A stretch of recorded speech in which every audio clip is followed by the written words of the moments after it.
I think it's important for women to be members of the union so that they have a voice. Women have historically been paid less for the same work. Women are often overlooked for promotion or higher duties, even when time and time again they might have proven themselves to be much more qualified or adept than their male counterparts. I previously worked in the financial sector for 5 years. Conditions were always in the bank's favour. Overtime was expected but never paid, and jobs for the boys was common practice. I joined the union for the support and strength in numbers. With casualisation of the workforce, it becomes very difficult to get permanency, and the flow on from these things is things like your superannuation, which, as we all know, is much less for women. PSA's Women Council has a proud history of achievements over 90 years, I think it is, and that includes everything from having breastfeeding friendly workplaces to providing support to those people who are experiencing domestic violence and having special leave provisions around that. We actually make up 60% of the Public Service Association, and we've probably got more females out there that could be members. We need to make sure that our needs are being met. Being a PSA member has helped me to become a stronger voice in my workplace.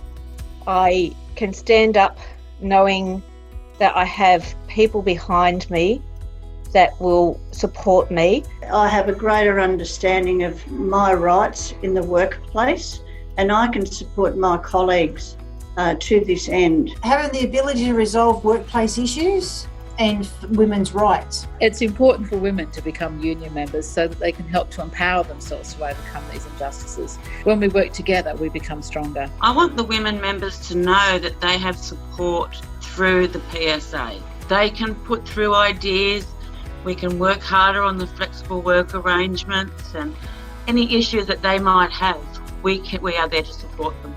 I want to see more women elevated to leadership roles without feeling a need to compromise.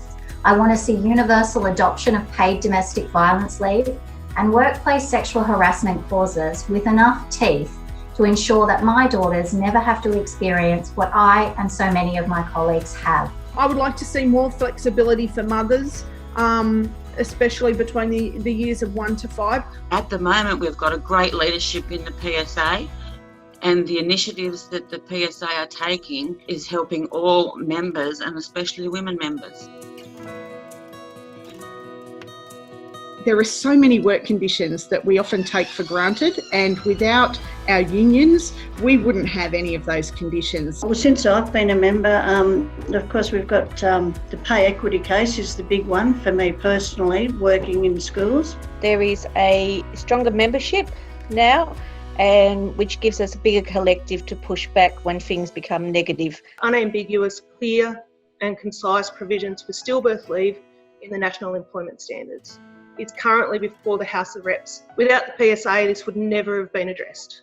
Look, it may not sound like much, but the person who needs that time off, it's everything, not be having to fight with your employer or beg for time off like I had to. That's what we're here for.